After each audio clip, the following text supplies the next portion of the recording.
करने का एक ही भाव रहता उनके चित्त में, क्या? मेरे गौर हरि कब आएंगे, मेरे श्याम सुंदर कब आएंगे, मेरे प्राणनाथ कब आएंगे। आप जल्दी कृपा करो कि वे अवतरित हों इस धरती पर। जो पाप बढ़ रहा है और जो भाव नष्ट हो रहे हैं लोगों के, उसके प्रादुर्भाव के लिए वे जल्दी प्रकट हों। इसलिए एक लक्ष्य तुलसी नित्य चढ़ाते थे और नित्य चढ़ा करके श्री गंगा जी में प्रवाहित कर देते थे कि हे श्री गंगा जी, आप जाकर के सागर में मिलना और सागर से जाकर के श्रीमन नारायण के चरणों में इन तुलसियों को पहुंचा देना और उनसे कहना कि मैं प्रतीक्षा कर रहा हूं, वो कब आएंगे पृथ्वी पर।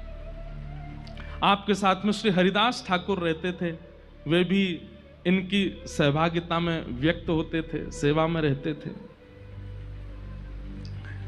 कहते हैं श्री अद्वैताचार्य जी इतनी तीव्र वेदना से पुकारते थे कि कभी कभी गोलोक धाम में बैठे बैठे प्रिया प्रियतम का सिंहासन हिलने लग जाता था।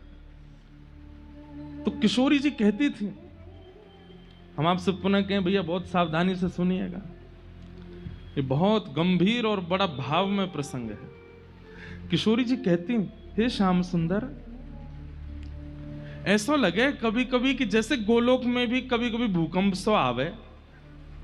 पृथ्वी पे तो भूकंप सुनो है, पर जा गोलोक में भूकंप आ जाए।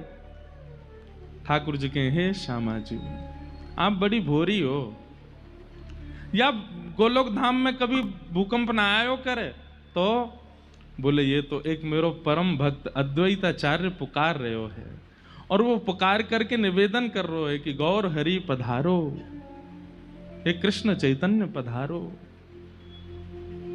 मुझको बुलाए रहे हो है, और वाकई विरह वेदना, वाकई जो स्वर हैं वो इतने तीव्र हैं